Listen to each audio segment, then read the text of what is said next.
Bonjour Jean-Luc. Guten Tag, Fräulein Laurence. Mais non, on va faire dans le Deutsche Qualität. On nous a dit qu'il faut être sérieux dans cette émission. Je sais pas pourquoi. Ça me paraissait, vous voyez. Bien. À propos. Oui. Ça pose l'émission, le fait de le faire en allemand. Bon, je suis pas sûr que tous les auditeurs arrivent à suivre. Moi non plus d'ailleurs, je vous préviens tout de suite. Même sous-titré alors sous-titré alors on va faire en français. En radio, je pense qu'il va falloir que je vous réapprenne votre métier.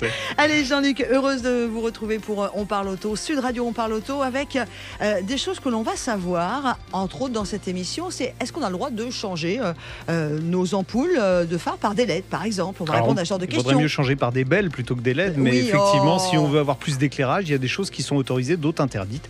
Et ce sera notre rubrique sécurité. Et puis, autre rendez-vous, on va revenir sur le fameux moteur à eau. Ouais, le grand fantasme des automobilistes. Est-ce que ça existe, le moteur à eau? Il faut rester avec nous pour le savoir. Exactement. Et comme moi, je m'appelle Laurence, je me sens vraiment concernée. Bref, il y aura beaucoup de rendez-vous. Et vous le savez, puisque c'est votre émission. Sud Radio, on parle auto. 0826 300 300. Vous nous rejoignez pour poser toutes vos questions. Si on ne peut pas y répondre pendant cette émission, on vous rappellera sur les émissions qui suivront. Ne vous inquiétez pas. 0826 300 300. Vous êtes les bienvenus. C'est parti. Sud Radio, on parle auto. Sud Radio, 11h midi, on parle auto. Laurence Perrault, Jean-Luc Moreau. Et on commence tout de suite, Jean-Luc, avec la question pratique. Et on accueille notre ami Michel au téléphone. Bonjour Michel. Bonjour Michel. Comment ça va Michel? Eh bien ça va, je suis l'heureux propriétaire d'une RAV4 hybride qui a 80 000 km. Qui est toute neuve et à peine rodée donc. Voilà, j'en suis ravi. Je veux faire vidanger la boîte auto parce que je partage le point de vue de Jean-Luc sur la nécessité de vidanger les boîtes automatiques. Alors vidanger tout ce qui contient de l'huile, parce que de l'huile ça n'est pas éternel. Alors c'est un petit peu moins grave dans le cas d'un hybride Toyota. Pourquoi? Parce que la boîte automatique n'est pas une vraie boîte automatique. Il y a effectivement ce qu'on appelle un train épicycloïdal. Dedans, il y a des moteurs électriques. Et donc, tout ça, c'est lubrifié par de l'huile. Mais c'est beaucoup moins sollicité. Le lubrifiant est beaucoup moins sollicité que dans une boîte automatique classique qu'on appelle un convertisseur de couple. Alors, Laurence va demander comment ça marche le train épicycloïdal. C'est exactement ça, parce que là, pour le coup, je suis totalement béotienne. Alors, on fera un cours séparé, parce que ça, c'est un coup à avoir mal à la tête pendant une petite semaine quand même. C'est extrêmement complexe. Et alors, à l'utilisation, quelle est la différence pour le conducteur de l'une ou l'autre? Rien du tout. On sent, en fait, avec le système Toyota, il n'y a pas de passage de vitesse. C'est une variation continue. C'est pour ça, quand on conduit une Toyota, on a l'impression de retomber en enfance et de conduire une mobilette. Vous savez, quand vous accélériez, il y a le moteur qui fait... On en parlera tout à l'heure, d'ailleurs, parce que l'essai de la semaine, c'est une voiture hybride qui est issu d'un partenariat entre Toyota et Suzuki. Donc on reviendra sur ça tout à l'heure. Ça fait pas miaou, mais pas loin. Oui. Alors, oui, Michel. Jean-Luc, Toyota Toulon n'effectue pas cette opération car elle n'est pas prévue par le constructeur. Alors ce qui est très rigolo, c'est que, alors il n'y a pas que Toyota qui est dans ce cas-là, mais vous avez beaucoup de constructeurs qui dans certains pays disent attention, il faut faire la vidange, c'est ceux-là qui ont raison, et dans d'autres pays, le même modèle, c'est-à-dire la même boîte de vitesse, on vous dit non, c'est sans entretien, allez-y. Alors il faut évidemment le faire. Je vous ai dit, c'est moins problématique sur un véhicule hybride Toyota que sur une boîte automatique classique, mais on va dire que au-delà de 100 000 km, il est conseillé de faire la vidange. En plus, c'est beaucoup plus simple parce que qu'est-ce qui est compliqué aujourd'hui? Pourquoi les concessionnaires refusent de faire des vidanges de boîte automatique? Puisque quand on fait une vidange de boîte automatique, il faut mettre la bonne quantité d'huile à la bonne température, il faut un appareillage spécial, et si on se gourre, on prend la boîte dans la gueule. Donc autant vous dire que ça leur coûte cher s'ils se trompent. Et comme ils ne sont pas formés à ça, ils ne veulent pas le faire. Là, dans le cas de Toyota, dans le cas du RAV4, il n'y a absolument aucun problème. C'est tout simple, vous défaites le bouchon, vous remettez la bonne quantité. Ça coûte entre 150... Vous pouvez le faire vous-même. Michel peut le faire lui-même. C'est même suffisamment facile pour le faire soi-même. Il faut juste acheter l'huile Toyota qui est préconisée pour cette boîte-là. Voilà, 4 litres de cette huile-là avec 2 joints, ça doit coûter, allez, on va dire que dans les 50 €, vous devez arriver à vous en sortir. Et Michel, ça vous sentez de le faire vous-même? Oui, moi j'ai fait de la mécanique. C'est pour ça que ma deuxième question, c'était en quoi la vidange d'une boîte auto était-elle si délicate par rapport à une boîte manuelle? Parce qu'avant, j'avais une voiture avec une boîte manuelle, je faisais ma vidange de boîte normale. Donc c'est pour ça que... Non, parce que sur une boîte auto, alors là on ne parle pas du RAV4. Vous avez bien compris que dans le cas du RAV4, vous pouvez faire une vidange, tout ce qu'il y a de normal comme avec une boîte mécanique, mais dans le cas d'une boîte automatique, la vidange doit être faite à une certaine température. D'accord. Voilà. Bon, donc il faut que ce soit précis au centilitre près. Et à Toyota Toulon de se bouger un peu. Voilà, vous avez bien raison. Si Toyota Toulon ne veut pas le faire, vous pouvez le faire vous-même. Oui. Franchement, c'est pas compliqué sur ce modèle-là. Bon, super. Michel, j'espère qu'on a répondu à vos attentes sur Sud Radio, on parle auto. Tout à fait. Et on vous souhaite un très très bon week-end, Michel. Et Merci pourquoi on change beaucoup. l'huile, Laurence? Parce que même si on ne se sert pas de la voiture, l'huile, elle s'oxyde. Oui, absolument. Voilà. Avec mélange oxygène. Et vous savez que l'oxydation, c'est pas bon. Regardez, la peau, quand on dit il faut mettre des crèmes avec des antioxydants, voilà, c'est pareil. L'huile, même quand on s'en sert pas, elle s'oxyde. Allez, Monsieur Moreau, Jean-Luc, on se retrouve dans quelques instants. Merci à vous, Michel, de nous avoir appelés pour notre côté pratique. Et quant à nous, dans quelques instants, juste après cette pause, la question, on vous la pose d'ailleurs. A-t-on le droit de changer ses ampoules de phare pour des LED? Vous n'hésitez pas à venir nous retrouver, à nous poser vos questions. 0826 300 300. Sud Radio, 11h midi, on parle auto. Laurence Perrault, Jean-Luc Moreau. Et dans Sud Radio, on parle auto. Je vous rappelle qu'à la fin de notre rendez-vous, juste avant midi, avec Jean-Luc, on répondra à vos attentes en fonction d'un choix de voiture que vous escomptez faire dans un avenir proche. Quelle voiture choisir? Ce sera donc le rendez-vous que l'on vous donne aux alentours de 11h50. Mais tout de suite, on va parler sécurité. Sud Radio, on parle auto et de sécurité. Avec Sécuritest, prenez rendez-vous en ligne pour votre contrôle technique dans un de nos 1000 centres sur securitest.fr. A-t-on le droit de changer ses ampoules de phare pour des LED? On va en parler avec Romain qui nous rejoint au 0826 300 300. Bonjour Romain. Bonjour Romain. Bonjour tout le monde, très heureux d'être avec vous. Bon, Romain, vous avez une Clio 3 et vous trouvez que ça éclaire pas beaucoup, c'est ça? Exactement. Et donc, vous avez profité de l'émission, vous avez envoyé votre question par Messenger ou sur la page Facebook Sud Radio. C'est ça. À savoir si on pouvait changer, c'est ça Jean-Luc, les phares? Ouais, changer les ampoules en fait. Les ampoules. Mais c'est vrai qu'aujourd'hui on trouve sur internet, vous allez vous taper ampoule LED adaptable et vous allez en avoir des pages. Alors il y a tous les tarifs puisque la plupart des produits sont chinois à 10-15 euros. Alors je vais pas vous dire si c'est bien parce que tout est compris dans la réponse est dans la question. Est-ce qu'à 10 euros c'est bien? Non, c'est pas bien. Et vous en avez jusqu'à 150 euros. Mais est-ce qu'on a le droit de les changer? C'est ça la vraie question. Et c'est pour ça qu'on va poser cette question-là à Geoffrey Michalak, qui est le directeur technique de SGS, c'est les réseaux Sécuritest et Autosécurité. Bonjour Geoffrey. Bonjour Jean-Luc. Bonjour Geoffrey. Bon alors si Romain remplace ses ampoules H7 donc halogènes qu'il a sur sa Clio 3 par des ampoules LED, déjà est-ce qu'il va se faire recaler au contrôle technique? Alors, au contrôle technique, il risque de se faire recaler, effectivement, puisque si on détecte que les sources lumineuses ont été modifiées, ça justifie effectivement une défaillance qui entraîne la contre-visite du véhicule. D'accord. Mais au-delà du contrôle technique, finalement, ce qui est intéressant, c'est de savoir que la réglementation et les règles d'homologation des véhicules interdisent le fait de changer le type d'ampoule qui est utilisé dans un véhicule. Donc s'il y a à l'origine des lampes halogènes dans un véhicule, on a l'interdiction de les remplacer par des ampoules xénon ou des ampoules à LED. Je voudrais juste demander, Romain, c'était quoi votre problème, vous? C'est parce que vous vouliez Ça éclaire pas assez, c'est ça? Oui, exactement, l'intensité. Enfin, je trouve que l'intensité lumineuse, enfin, la visibilité, la netteté de la roue, du paysage, du champ. Mais Romain, vous savez quoi? Pour Noël ou pour votre anniversaire, vous demandez à ce qu'on vous offre un chien avec un labrador qui courrait devant la voiture. Quand il y a du mou dans la laisse, c'est que ça freine. Ça vous permettra de nuit de savoir où vous allez.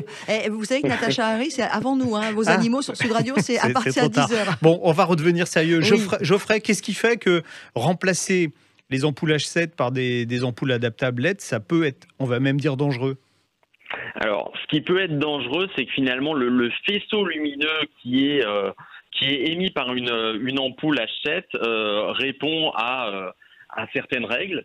Et en fait, l'optique d'un véhicule est quelque chose d'assez complexe et qui est prévu en fonction de la source lumineuse d'origine. Et une ampoule LED ne va pas du tout émettre la lumière de la même manière et dans les mêmes directions que l'ampoule halogène. Et donc, le projecteur ne va pas jouer son rôle de la même manière. ce qui fait qu'on va pouvoir... Oui, on risque d'éblouir ceux qui arrivent en face. Exactement. En fait, un phare ne se résume pas à une ampoule, c'est un réflecteur, une lentille, et c'est tout ça qui fait la lumière. Donc à partir du moment où on change un élément, on risque de perturber effectivement le flux lumineux. Mais alors, c'est assez étonnant. Là, c'est parce qu'on en parle sur la voiture de Romain qui veut changer ça sur sa Renault Clio 3. Aujourd'hui, les voitures, moi, je peux même plus changer mes phares toute seule. C'est devenu trop compliqué. Ah oui, il y a certaines voitures, il faut démonter le bouclier avant carrément pour changer une ampoule. Donc là, la question ne se pose pas, quoi. Alors maintenant, les nouveaux modèles, les constructeurs ont l'obligation sur les nouveaux modèles d'avoir un accès facile pour remplacer les ampoules, justement. Parce qu'il y a eu des problèmes par le passé. Il y a certains modèles chez Renault, il fallait démonter. Il y avait 1 heure de main-d'œuvre pour arriver à changer une ampoule chez le concessionnaire. Donc autant dire que c'était quand même un peu cher. Alors il y a quand même une solution pour vous, Romain, parce qu'on ne va pas vous abandonner dans la nature comme ça. Vous êtes sur Sud Radio, donc sur Sud Radio, on aide les gens. On ne les laisse pas sur le bord de la route. Dans les ampoules H7, il y a différentes qualités. Vous avez des ampoules qui ont un flux lumineux qui est nettement supérieur ou une température de couleur qui va être plus confortable, c'est-à-dire plus proche de la lumière du jour. Donc vous pouvez remplacer, si vous prenez du Osram, du Philips, dans ces marques-là, vous avez des ampoules qui offrent réellement un flux lumineux qui peut pratiquement être le double de ce que vous avez sur vos ampoules. Et il ne faut pas oublier également, je pense que Geoffrey va nous le rappeler, qu'une ampoule H7, donc une ampoule halogène, ça s'use. Et il faut donc les changer avant qu'elles crament. Est-ce qu'on est toujours obligé d'ailleurs, Geoffrey ou même Jean-Luc, on est toujours obligé d'avoir dans sa voiture un pack de changement par rapport à... Tu te rappelles, avant, c'était obligé. Oui, alors, au cas où, si on se fait arrêter. Il y a une vieille légende qui dit si vous avez des ampoules de rechange, vous ne serez pas verbalisé. C'est au bon vouloir des forces de l'ordre. Si vous avez un phare de cramé, même si vous avez une boîte d'ampoule, vous pouvez très bien être verbalisé. En général, ils ne le font pas. Question à Geoffrey Michalak, qui est directeur technique de Sécuritest Autosécurité.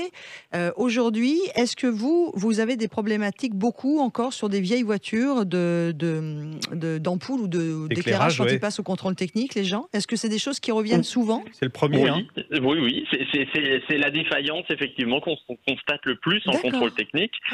Donc on a encore, on va dire, environ 5% des véhicules qui, lorsqu'ils viennent au contrôle technique, ont soit...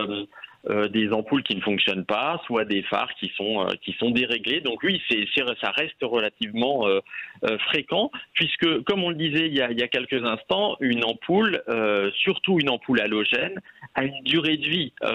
Et cette durée de vie, elle est en général de quelques mois ou années. En fonction de l'usage qu'on a du véhicule. Puis de la qualité de l'ampoule, la qualité de l'ampoule, bien sûr. Et donc, ce n'est pas choquant que de temps en temps, une ampoule arrête de fonctionner. Et c'est pour ça que c'est vrai que comme l'ampoule est censée fonctionner tout le temps, enfin, on doit avoir un véhicule qui est sans cesse conforme, donc avec des ampoules qui fonctionnent tout le temps. Et c'est pour ça qu'il y avait cette tolérance des forces de l'ordre que si on a l'ampoule avec nous et qu'on peut la changer, ça nous évite l'amende. Mais voilà. Alors moi j'ai toujours un phare breton dans ma voiture, mais ça marche pas, ça. Non, pas celui-là. Non, ça ne marche pas. Quel non, mais par contre, il y a une vraie réalité, c'est qu'on a vécu le couvre-feu pour cet automne-hiver 2020-2021, qu'à 18h, il faisait nuit, on le sait, ça y est, ça recommence à faire jour, mais ça veut dire que la majorité des Français n'ont pas fait rouler leur voiture, donc n'ont pas utilisé leur phare et leur feu, comme d'habitude. Donc il va y avoir une usure qui va être moindre là, sur cette période de couvre-feu. Oui, mais enfin bon, je ne sais pas si ça va jouer beaucoup. Parce que ça s'use comment, en fait? On a un degré d'usure, on sait à peu près? Vous savez qu'une ampoule, en fait, il y a un filament à l'intérieur, et ce filament, il brûle. Bien sûr. Il brûle dans un gaz. Voilà. Et petit à petit, donc comme il brûle, il va finir par disparaître. Donc c'est pour ça que l'ampoule, ce qu'on appelle claque. C'est parce que le filament, en fait, a fini de brûler. Mais il brûle tout doucement. Il brûle tout doucement, c'est pour ça. Voilà. Il brûle tout doucement. C'est pour ça qu'une ampoule neuve éclaire mieux qu'une vieille ampoule, même si elle éclaire encore. Et on ne parle pas de celle des pieds. Merci beaucoup, Geoffrey Michalak. Merci Geoffrey, merci Romain. Merci, prenez soin de vous et bon week-end à vous deux. Sud Radio, on parle auto et de sécurité. Avec Sécuritest, prenez rendez-vous en ligne pour votre contrôle technique dans un de nos 1000 centres sur sécuritest.fr. Évidemment, vous pouvez en profiter pour nous appeler au 0826 300 300 pour Sud Radio On parle auto et vous inscrire dès maintenant pour réagir également à l'émission Ça roule avec un premier sujet que l'on vous proposera à partir de midi. Perd-on la culture automobile et la culture moteur? Les voitures, les sports mécaniques qui disparaissent de plus en plus de nos télévisions pour se retrouver plus sur des chaînes YouTube. Vous êtes plutôt d'accord avec ça? Vous nous rejoignez au 0826 300 300, mais vous nous rejoignez aussi dès maintenant pour nous poser vos questions. Ce qu'a fait Monique. Jean-Luc, bonjour Monique. Bonjour. Bonjour Monique. Bonjour à tout le monde. Alors nous, on a eu un problème très inattendu. Donc, on a un Range Rover qui est de 2016 et il y a 15 jours, il était en panne. Mon mari disait qu'il tournait sur 3 pattes pour imager. On a amené ces Range Rover et à notre grande surprise et à la leur, c'était le faisceau moteur qui avait été grignoté par un rongeur. Excusez-moi Monique, mais donc c'est un Range Rover que vous avez alors? Voilà, exactement. Et il paraît d'ailleurs que les rongeurs aiment bien les Range Rover. Alors pas que les Range Rover, je peux vous dire que moi ma petite DS3, mais bien sûr, dessous le capot, il y avait une espèce de tapis d'isolant, ils adorent ça, ils prennent ça pour faire leur nuit en fait, l'isolant. Et même la nuit, ils sont dedans quoi. Ouais. C'est fou. Voilà. Ils avaient commencé d'ailleurs à faire un nid vous voyez, ils devaient s'installer, ils étaient prêts à s'installer, ils avaient même grignoté un peu le capot, il y a un petit capot. Écoutez, ils ont le gîte, le couvert et le chauffage. Mais alors, vous avez pas roulé? Vous avez pas roulé, Monique? Vous l'aviez pas fait démarrer depuis combien de temps votre Range Rover? Depuis quelques jours. Ouais, ça va vite. Hein. Ah oui, depuis quelques jours. Mais c'est une ménagerie votre voiture, alors parce que des chevaux dans le moteur, un âne au volant souvent, et puis des rongeurs sous le capot. Festival Jean-Luc Moreau sur Sud Radio, on parle auto. Oui, merci pour l'âne, c'est moi l'âne. Non, alors qu'est-ce qu'il faut faire? Parce que c'est ça la vraie question. Alors il y a deux questions. Explication. Qu'est-ce qu'il faut faire? Explication. Alors, il y a une explication qui a été donnée, mais qui est pas vraie. Je vais tout de suite vous le dire. On dit, ouais, c'est des plastiques biosourcés. Alors non, autant dans votre supermarché, vous pouvez avoir des sacs en plastique faits à partir de pommes de terre. Végétaux, autant dans une voiture, un plastique biodégradable, ce ne serait pas une bonne idée, principalement sur une durée d'essence. Donc, il n'y a pas de plastique biosourcé, ou il y en a très peu, et en tout cas, pas dans les éléments moteurs. Donc, qu'est-ce qui attire, en fait, les souris, les rats, enfin, tout un tas de rongeurs, d'ailleurs, c'est des marques, des fouines. Et vous verrez, c'est important de savoir quel type de rongeur a attaqué votre voiture. On va appeler Natacha Harry, non? Parce que exactement. On va peut-être avoir besoin d'elle. Et figurez-vous qu'il y a des espèces protégées. Par exemple, vous pouvez pas, un loir ou un lirot, vous pouvez pas décider de mettre une tapette à souris pour l'attraper, puisque c'est des espèces protégées. Donc il faut les faire fuir. Il dort, lui, hein? Oui, en plus, il dort. Pardon. On ne sait pas, parce qu'on est dans l'Hérault, on n'a jamais vu ni le Loir, enfin, on ne sait pas. Mais bon, ça ne doit pas être si petit, parce que bon... ça peut être une fouine, hein? Ouais, ça peut être une fouine. Alors, ce qui se passe, c'est que vous avez des durites pour le démoulage. On utilise, pour le démoulage des durites, on utilise des composés qui sont un petit peu sucrés. Donc, ils adorent grignoter l'extérieur de la durite. Non, je ne mange pas des durites, j'en suis pas encore arrivé là. Je mange du riz, mais pas des durites. Et vous avez aussi les liquides de refroidissement des moteurs. Les liquides de refroidissement, ça a un goût un peu sucré. Donc ça va attirer les rongeurs. Et c'est pour ça qu'ils vont s'attaquer à ça. Alors vous, c'est le faisceau moteur en plus. Alors on peut imaginer que ce faisceau moteur, il a été fait dans un plastique qui n'a rien de biosourcé, mais que par contre, dans la fabrication, il y a un composé qui a un goût sucré qui plaît aux rongeurs. Alors il y a des répulsifs qu'on peut pulvériser dans le moteur. Honnêtement, ça marche pas terrible. On en a acheté un qu'on a mis tout de suite, mais bon. On a acheté aussi un appareil qui émet des ondes. Ouais, c'est ça. Ouais, mais ça, c'est pareil. Qui émet des ondes, c'est ça? Ouais, ils savent pas. Alors, par contre, il y a des radios qu'on peut diffuser sous le capot de la voiture et qui font fuir les rongeurs. Mais pas Sud Radio. Non, Sud Radio. Nous, on aime les bêtes, alors donc, de toute façon, on les fera pas fuir. Alors, qu'est-ce qu'on peut faire? Mais concrètement, c'est très, très, très difficile d'arriver à lutter contre ça. Le mieux, c'est d'essayer justement de boucher les entrées potentiel des rongeurs sous le capot. Alors, ils passent par les passages de roues. Alors, on peut mettre des petites grilles. Alors, je sais que c'est compliqué. Oui, c'est très compliqué. C'est très compliqué. Et puis après, c'est de se battre se battre avec son assureur, puisque la plupart des contrats d'assurance ne prévoient pas d'indemniser, même si on est en tout risque. Alors là, je vais dire que même attaqué par des souris, les assureurs sont un peu rares. Et donc, en général, ils vous indemniseront pas. Pourquoi? Parce que on vous indemnise dans le cas d'un accident. Et là, c'est pas un accident d'être attaqué par des rongeurs. Moi, ma voiture, elle dormait dehors, donc c'était pas illogique dans ma petite campagne que ça arrive. Mais votre Range Rover, il dort où? Et c'était ce que j'allais vous dire en dernier. Dans un garage fermé. Oui. Mais enfin, bon, il y a toujours, vous savez, il y a des souris. Oui, c'est vrai. Dans le garage, hein. Mais ce qu'il y a, c'est que l'assurance nous a, de toute façon, elle m'a dit tout de suite qu'ils ne prenaient pas en charge parce que c'était pas un accident. Ouais. Bon, il y en a quand même pour 3 790 Oh là là là. Ça fait cher le rat. Hein. Ah ouais. Ouh là là. Enfin, ou le rongeur. C'est un rat de marée. Ah ouais, c'est un ratatouille là. Bon, c'est vraiment dommage, on peut pas Monique, parce qu'il n'y a pas de vraie solution. Ouais. Vous avez tous les petits trucs, peut-être les amulettes, faut essayer. Non, mais les produits répulsifs, ça marche pas très bien. Acheter un chat, c'est peut-être une solution, ça. Ouais, peut-être. Bon, Monique, désolée, ça m'embête qu'on n'ait pas une vraie solution, mais il n'y en a pas. Là, il y en a je pas. Me souviens, sur un véhicule de Park Press Toyota, je m'étais fait grignoter tout le doublage du capot. Eh ben voilà. En tout cas, vous l'avez vu, toutes les questions qui ont attrait à votre véhicule, c'est au 0826 300 300. Sud Radio, on parle auto, revient dans quelques instants. Sud Radio, 11h midi, on parle auto. Laurence Perrault, Jean-Luc Moreau. Et si vous nous rejoignez juste à l'instant, bienvenue sur Sud Radio, on parle auto avec Jean-Luc Moreau qui va nous balader dans quelques secondes sur une belle voiture. Mais par contre, on va vous donner un rendez-vous tout de suite parce que nous allons parler du moteur à eau sur Sud Radio. Est-ce un mythe ou est-ce une réalité? Rendez-vous dans 5 minutes, restez donc en notre compagnie. Mais tout de suite, allez, on ouvre les portières, on prend place et on suit l'ami Jean-Luc. Sud Radio, on parle auto et on prend le volant. Et alors, on prend quel volant, Jean-Luc Moreau? On prend le volant aujourd'hui de la Suzuki Sways. Ah, Patrick Non. En plus, il est mort, Patrick Sways.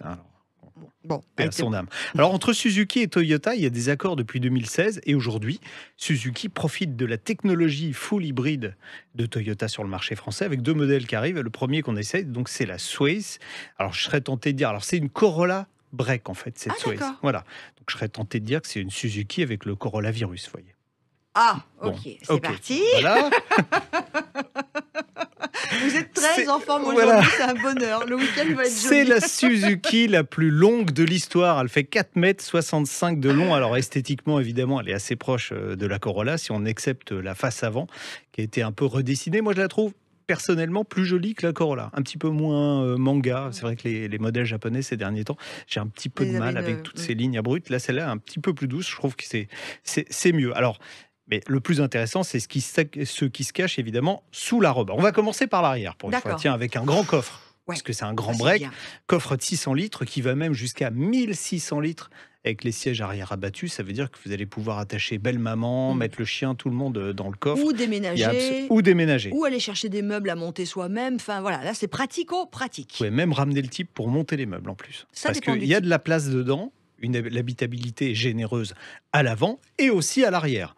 Alors sur une Toyota, il y en avait déjà. Sur une Suzuki, il y en avait assez peu qui offraient autant d'espace à l'intérieur. Alors la présentation, je vous ai dit dehors, il y a le bouclier qui change par rapport à une Toyota Corolla. À l'intérieur, par contre, on n'a pas changé grand-chose, à part le Suzuki sur le volant.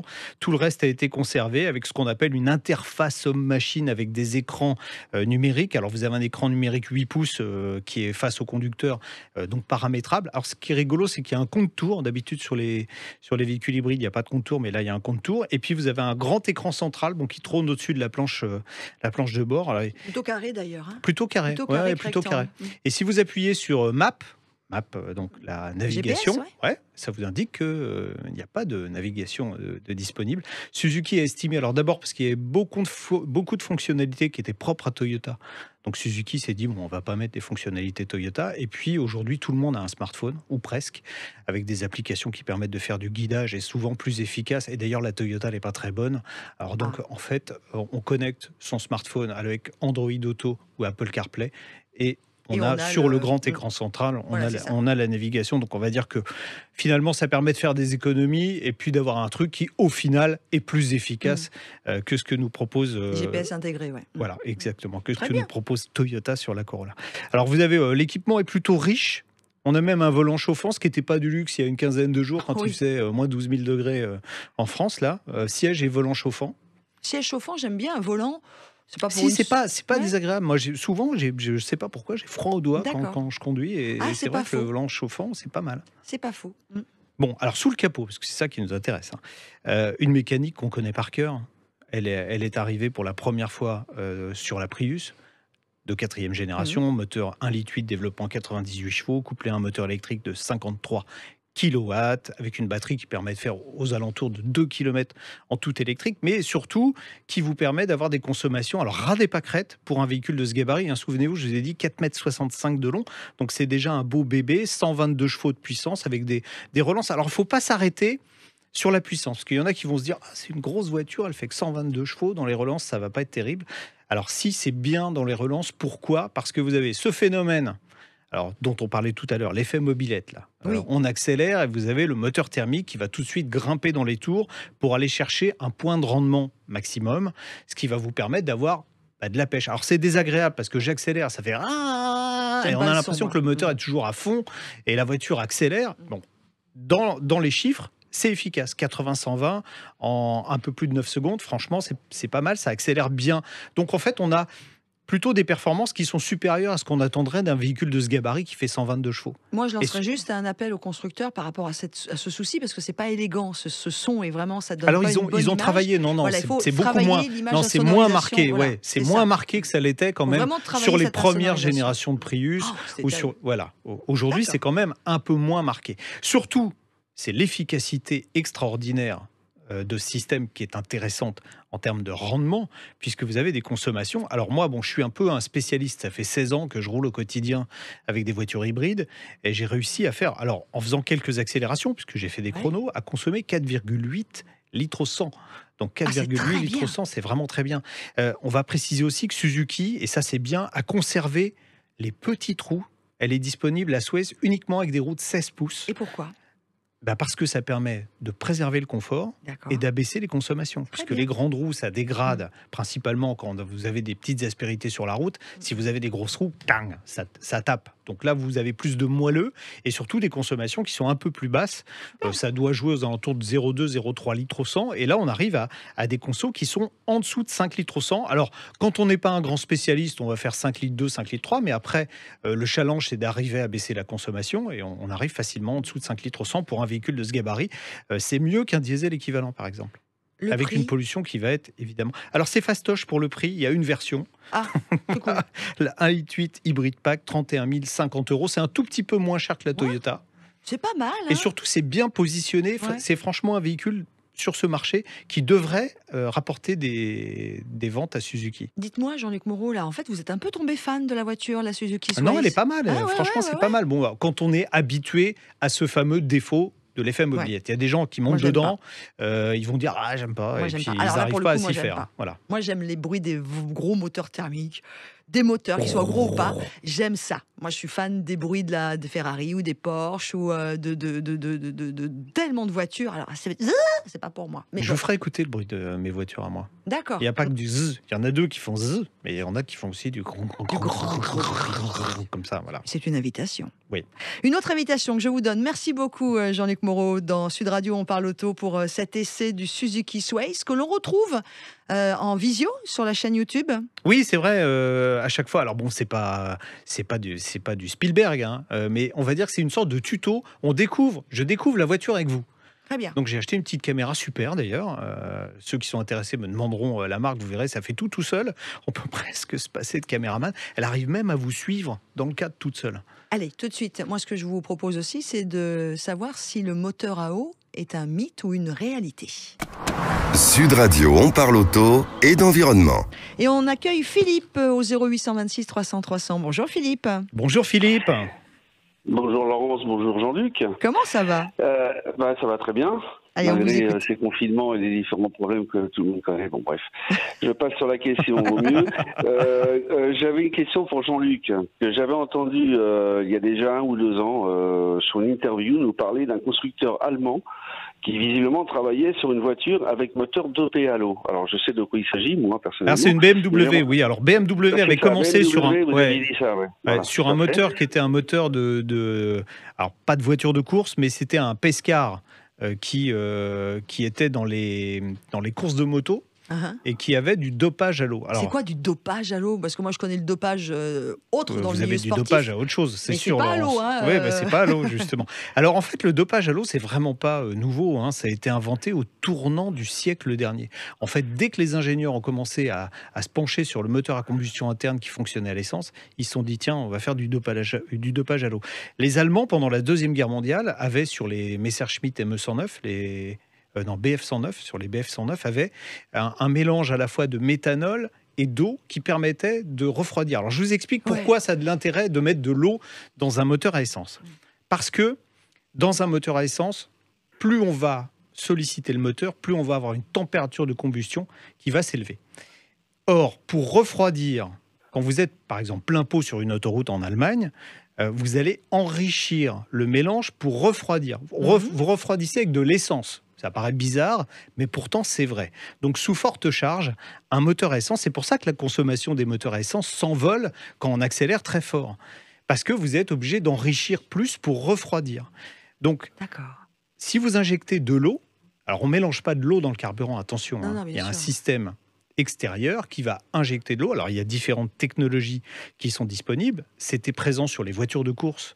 Toutes les voitures de Formule 1 avec des moteurs turbo avaient un système d'injection d'eau pour justement abaisser la température de combustion, ce qui permettait, vous savez, si vous injectez un peu d'eau dans l'admission, vous allez, quand l'eau va se vaporiser, c'est comme il fait très chaud, je vous mets un peu d'eau sur le bras, au moment où l'eau va s'évaporer, c'est l'effet Peltier, ça va vous faire frais. Et bien là, c'est pareil, ça va refroidir l'air d'admission. Or, quand un gaz se refroidit, il est plus dense, donc on en met plus, donc ça va permettre de gaver plus le moteur, d'abaisser la température de combustion. Ça joue également sur ce qu'on appelle le front de flamme dans le moteur, mais on ne va pas rentrer dans des détails techniques. On améliore le rendement du moteur en faisant une injection d'eau. Alors, pour revenir sur la question de Philippe, qui est avec nous, Philippe, c'est bien ça. En fait, votre question par rapport à cette marque allemande qui avait dopé un moteur à l'eau, c'est de savoir... Qui travaillait sur le... Qui travaille toujours, mais vous savez, tous les constructeurs travaillent sur du dopage à l'eau. Mais du coup, c'est quoi votre question, Philippe, aujourd'hui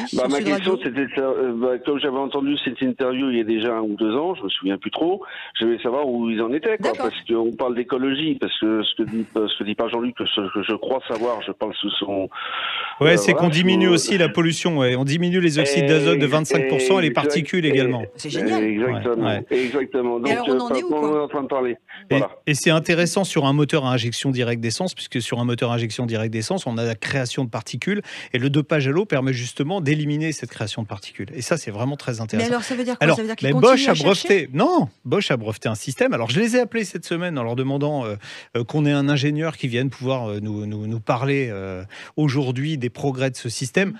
C'est un peu les vacances, il n'y avait pas d'interlocuteur. On en reparlera, mais le système existe pour les véhicules de série.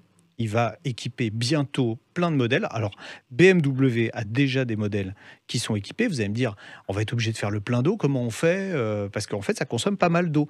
Non, parce que l'eau va être récupérée grâce au système de climatisation. Vous savez, la climatisation, le condenseur, on voit d'ailleurs, l'été, il y a de l'eau qui goutte sous la voiture. Cette eau va être récupérée. Vous avez un petit réservoir tampon de 5 litres qui contient de l'eau et qui va se servir de cette eau pour injecter dans le moteur. Voilà, donc affaire à suivre. Et Philippe, un grand merci d'être venu sur Sud Radio dans On parle auto au 0826 300 300 pour nous poser cette question. Vous voyez, moi, vous m'avez appris quelque chose. Alors évidemment, on ne parle pas du moteur qui alors après, il y a eu un fantasme il y a quelques années d'un système qui s'appelait le système Pantone. En fait, qui est où on mélange de l'eau dans le carburant et on se sert de la chaleur des gaz d'échappement pour vaporiser ce mélange d'eau et de carburant. Voilà, mais en tout cas, peut-être qu'on parlera un jour du système Pantone, parce que moi je l'ai expérimenté, donc je pourrais vous en parler. Ça veut dire qu'on a plein de rendez-vous à venir, de toute façon, tout va bien. On en a pour 15 ans avant de faire le tour. Oh, bah alors, on va vieillir ensemble. Allez, dans quelques instants, merci beaucoup à Philippe. Passez un très très beau week-end. Je vous rappelle notre rendez-vous. Quelle voiture j'achète? On vous donne rendez-vous donc d'ici quelques minutes. Et puis, sujet également de ça roule à partir de midi. Les autoroutes illimitées en Allemagne, le 80 km/h en France sur le réseau secondaire. Est-ce que l'on peut un jour rendre possible l'homogénéité d'une réglementation européenne sur la route? On en parlera aussi dans Ça roule en compagnie de Pierre Chasseret. Sud Radio, 11h midi, on parle auto. Laurence Perrault, Jean-Luc Moreau. Allez, dans quelques instants, nous allons découvrir quelle auto choisir avec Eric qui s'est inscrit au 0826 300 300. Vous aussi, pour toutes les questions de cette émission, vous vous inscrivez dès maintenant pour la semaine prochaine, par exemple, au 0826 300 300. Mais tout de suite, allez, on va passer aux pneus. Sud Radio, on parle auto. Parlons pneus, parlons bien. Waouh, dites donc, on va parler pneus avec notre invité Dominique Stempfel, qui est président du syndicat des professionnels du pneu. Bonjour Dominique. Bonjour Dominique, et avec une question d'un auditeur. Serge qui est avec nous au 0826 300 300. Bonjour Serge. Bonjour Serge. Bonjour. Allez, on vous écoute Serge. Voilà, je me pose une question depuis longtemps. J'ai remarqué que toutes les voitures anglaises, les Jaguar, les Aston Martin, les McLaren, les Bentley sont uniquement équipés de pneus Pirelli. Et moi, je possède personnellement une XJ Jaguar de 2008 qui possède aussi des pneus Pirelli. Et quand je demande si je peux mettre autre chose, des Michelin par exemple, puisque mes voitures précédentes, je les ai toujours équipées en Michelin. J'estime que c'est le meilleur pneu du monde. Vous travaillez chez Michelin, c'est ça? Non, je ne travaille pas du tout chez Michelin. Non, pas du tout. Donc vous voulez savoir en fait s'il y a une raison pour laquelle on vous impose entre guillemets ces pneumatiques-là. La vraie question, Dominique, c'est est-ce qu'il existe des pneus qui sont faits pour un modèle de véhicule particulier ou une marque particulière? Oui, peut-être, je le pense, parce que finalement, je m'étais adressé à Euromaster, qui eux sont une filiale de Michelin, la chaîne Euromaster, vous la connaissez. Oui, on connaît bien Serge. Mais alors du coup, et surtout des formes de super pneus sur les Michelin. Alors Serge, on va poser la question à Dominique Stempfel, notre invité, donc président du syndicat. Est-ce qu'il existe des pneus dédiés à certaines marques? Oui. Alors oui, il existe des pneus dédiés à certaines marques. C'est un peu aujourd'hui la loi chez les constructeurs premium qui font développer par les manufacturiers des pneumatiques spécifiques à leur véhicule. Alors c'est pas que du marketing, c'est aussi de la technologie, puisqu'en fait aujourd'hui on sait fabriquer des pneus de manière très très précise, avec des ajustements de l'ordre du millimètre voire moins, ce qui permet d'avoir des pneumatiques qui sont parfaitement adaptés au véhicule et qui correspondent aussi à la philosophie du constructeur. C'est-à-dire Dominique, si je prends un pneu d'une dimension qui est équivalente sur une Jaguar ou une Porsche, il paraît être le même pneumatique, mais en fonction du marquage, il ne va pas avoir les mêmes caractéristiques, même s'il a les mêmes dimensions et que c'est la même marque. Il n'aura pas les mêmes caractéristiques puisque le constructeur et le manufacturier, lorsqu'il développe le pneu, prennent en compte l'architecture du véhicule. On ne va pas développer le même pneu si c'est une traction avant, si c'est une propulsion. Et puis, on va s'adapter aussi à la philosophie du véhicule, c'est-à-dire que, par exemple, sur une Jaguar, puisque c'est cet exemple qui est pris, on va typer plutôt le confort que la sportivité. Mais alors, dites donc, là, on parle de comment belles les retrouve, voitures, Porsche ou ouais. Jaguar, mais si moi, par exemple, j'ai pas du tout ces problématiques-là sur des voitures du tout venant, comme je peux avoir une Renault, une Citroën, vous voyez ? C'est vraiment typique à des marques un peu premium. Pour BMW, il y a un marquage spécifique BMW. C'est pour sur le premium, mais c'est pas que sur les supercars. Okay. Voilà, on peut avoir. D'ailleurs, comment on les reconnaît ces pneus spécifiques, Dominique? Alors sur les Jaguars, il y a un petit J. Chez Mercedes, c'est un badge MO. Chez Audi, c'est AO. Chez Tesla, c'est TO. Et chez Porsche, alors qui vont beaucoup plus loin dans leur démarche, puisqu'eux ont fait réhomologuer des pneumatiques pour toutes leurs voitures depuis 1948. Tous les pneus sont badgés avec un N plus un chiffre. D'accord. Et BMW, parce que je disais pour Laurent, c'est une étoile, c'est ça? C'est une étoile. D'accord. Oui, donc et si je prends pas un pneu donc qui est spécifique pour la marque de mon véhicule, j'aurais un pneu moins bon, même si c'est la bonne taille et la même marque. Alors, vous pourrez rouler en toute légalité, puisqu'en fait, la législation oblige à avoir sur un véhicule un pneumatique dont la dimension, l'indice de charge, le symbole de vitesse correspondent à l'origine. Donc, le véhicule va passer au contrôle technique, il sera assuré sans aucun problème, mais effectivement, l'ajustement entre le pneumatique et le véhicule sera moins bon, a fortiori lorsqu'il s'agit de voitures très sensibles, très performantes. En particulier comme des supercars. Oui, alors c'est plus cher, j'imagine, ces pneus spécifiques. Pas Pas forcément. Ça dépend de la marque, certains peut-être. manufacturiers pratiquent une politique de prix égal à chaque dimension. Dans certains cas, ça peut effectivement être plus cher. Donc il faut. Et on les trouve facilement ou c'est une galère à trouver? Alors on les trouve assez facilement. Ils sont pas forcément en stock chez tous les revendeurs parce que c'est pour certains véhicules des micro-marchés, mais on doit les trouver. Ils sont en stock chez les manufacturiers ou sur les plateformes. Bon, super. Serge, est-ce qu'on a répondu à votre question? On a perdu Serge. On a perdu Serge, il est tombé justement. Non, j'écoute. Est-ce qu'on a répondu à votre question, Serge? Oui, je disais les P0, on les trouve très facilement. C'est pas... Alors c'est pas seulement le cas zéro. De Roadmaster, je vous parlais de Roadmaster tout à l'heure, les Michelin, je leur ai dit pourquoi Jaguar ne veut pas que je mette des Michelin sur mon véhicule. Ils m'ont dit parce que Jaguar ne veut pas, pour votre véhicule qui a une suspension, un amortissement piloté pneumatique, ne veut pas de pneus à carcasse métallique. Alors, ils sont tous à carcasse métallique. Les sont à carcasse en nylon. Ouais. Dominique, vous en pensez quoi, Dominique? J'ai pas le détail des carcasses, mais bon, effectivement, il y a différents matériaux qui rentrent dans la fabrication des pneumatiques. Serge, il peut monter des Michelin. S'il a envie de monter des Michelin, il pourra rouler en toute légalité.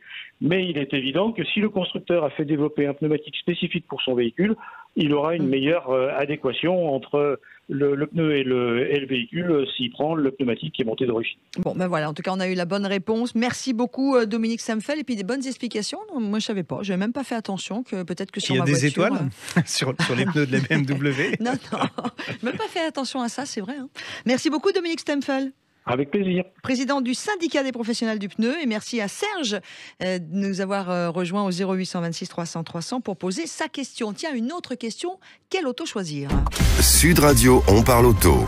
Quelle auto choisir? Et vous pouvez bien sûr nous rejoindre au 0826 300 300 dès maintenant, mais aussi par Messenger ou sur la page Facebook de Sud Radio. Alors, on devait avoir Eric, je suis désolée Jean-Luc, mais ça coupe depuis tout à l'heure, on n'arrive pas à l'avoir, je ne sais pas où il est, la qualité n'est pas bonne, donc du coup, je vais devenir Eric. C'est-à-dire, je vais vous poser la question pour Eric. Eric, il souhaitait avoir un conseil d'achat, il hésitait... Il faut prendre une grosse voix, c'est Eric alors. D'accord. Alors, j'hésite entre un C4 Picasso, un Grand Scénic ou peut-être même un 5008 Jean-Luc Moreau. Peugeot 5008, C4 Picasso, alors j'imagine c'est un grand C4 Picasso, puisqu'il voulait un Grand Scénic et un 5008. Bon, le 5008, il n'y a qu'une carrosserie, donc... on est tranquille de ce côté-là, et les deux autres, on va choisir la version longue. D'occasion, évidemment, c'est ce que j'ai cru comprendre. Alors, avantages et inconvénients de chaque formule. Alors, le C4 Picasso, ça reste aujourd'hui le dernier monospace. Enfin, ça reste le meilleur, c'est le meilleur monospace. Quand je dis le dernier, c'est pas le dernier. Il y en a évidemment qui sont commercialisés par d'autres constructeurs, mais ça reste le meilleur monospace aujourd'hui. Pourquoi ? Parce que qu'est-ce qu'on attend d'un monospace ? On attend de la modularité, on attend du confort, on attend de l'espace à l'intérieur, et c'est un véhicule qui, de ce côté-là, a carton plein. Voilà. Alors, il a quelques petits défauts. Malheureusement, les diesels sont un peu bruyants. Alors, si on veut faire de la route, on privilégiera un diesel, et si on fait des trajets plus courts, on choisira plutôt un modèle essence. Il a juste un petit problème, ce grand C4 Picasso, c'est qu'il a des problèmes de fiabilité, aussi bien sur les moteurs essence que sur les moteurs diesel. Sur le moteur 1,2 litre PureTech essence, on a des problèmes. Il y a beaucoup de soucis en ce moment de casse moteur ou des problèmes de distribution. En fait, la courroie est ce qu'on appelle une courroie humide. Donc, c'est une courroie qui trempe dans l'huile, et en fait, elle se désagrège avec le temps. Et en se désagrégeant, elle va boucher. Vous avez faim, c'est normal, il est bientôt midi. Oui, c'est ça. Voilà, c'est ça. Elle va boucher la crépine d'aspiration d'huile, et donc vous risquez une casse moteur à cause de ça. Il y a des rappels, les pompes d'injection aussi ont des problèmes. D'ailleurs, je vous le dis en passant, sur le PureTech 1,2 litre, rouler à l'éthanol, c'est pas forcément une bonne solution à cause des pompes d'injection qui sont des pompes haute pression qui peuvent tomber en panne. Donc c'était bien parti pour le grand C4, c'était bien parti. J'en ai plus envie. Alors on va prendre le 5008 à côté. Alors il est plus sexy le 5008. Et là on est dans un SUV. On est dans un SUV. Il a une modularité qui est presque aussi bien.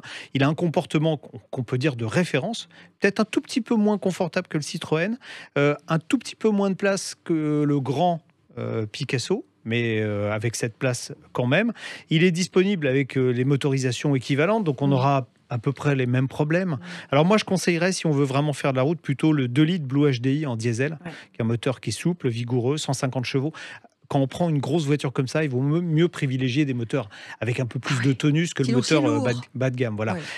Le dernier, c'est le Grand Scénic. Le Grand Scénic, il est à mi-chemin des deux. Il est mi-monospace, mi-SUV, très bonne modularité, bon comportement, il est dynamique, moins confortable que les deux autres. Donc si on privilégie le confort, ça ne sera pas ces deux-là. Et surtout, alors il est fiable, à une condition, c'est de prendre un modèle plus récent pour avoir les derniers moteurs. Parce que si vous prenez le moteur 1,2 litre TCE en essence, je pense qu'on en reparlera, c'est une grosse misère, à oublier d'urgence. Les moteurs 1,5 litre DCI sont pas mal, mais un peu juste en puissance pour le gabarit de l'auto. Donc il faut privilégier soit le moteur 1,3 litre TCI en essence, qui est disponible avec plusieurs niveaux de puissance, 115, 140, 160 chevaux, donc on a du choix. Ou alors le moteur 1,7 litre Blue DCI, qui est le moteur diesel, en 120 ou 150 chevaux. Bon, alors, il nous ça, c'est disponible aux alentours de 20 000 euros. Jean-Luc, en 5 secondes, donc plutôt celui-là ?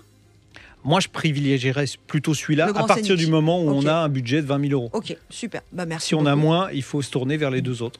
Génial. En tout cas, merci Eric. Et puis, faites attention à votre téléphone. Il doit y avoir un souci de qualité, mais on a réussi, j'espère, à répondre à votre question. Merci beaucoup, Jean-Luc. Là, on se presse un peu. Je passe la semaine prochaine, on parlera d'éthanol. Vous savez pourquoi ? Parce que cette semaine, enfin, le décret est paru. Les véhicules plus de 14 chevaux pourront être équipés de boîtiers et les véhicules à injection directe d'essence avec filtre à particules également. On en parlera. Ça, je vous souhaite un très bon week-end et profitez-en parce qu'il va être un petit chouille printanier, ça fait pas de mal, ça fait du bien au moral. Demain, et quant à moi, je reste en votre compagnie. Dans quelques instants, on retrouve Pierre Chasseret et votre émission Ça roule.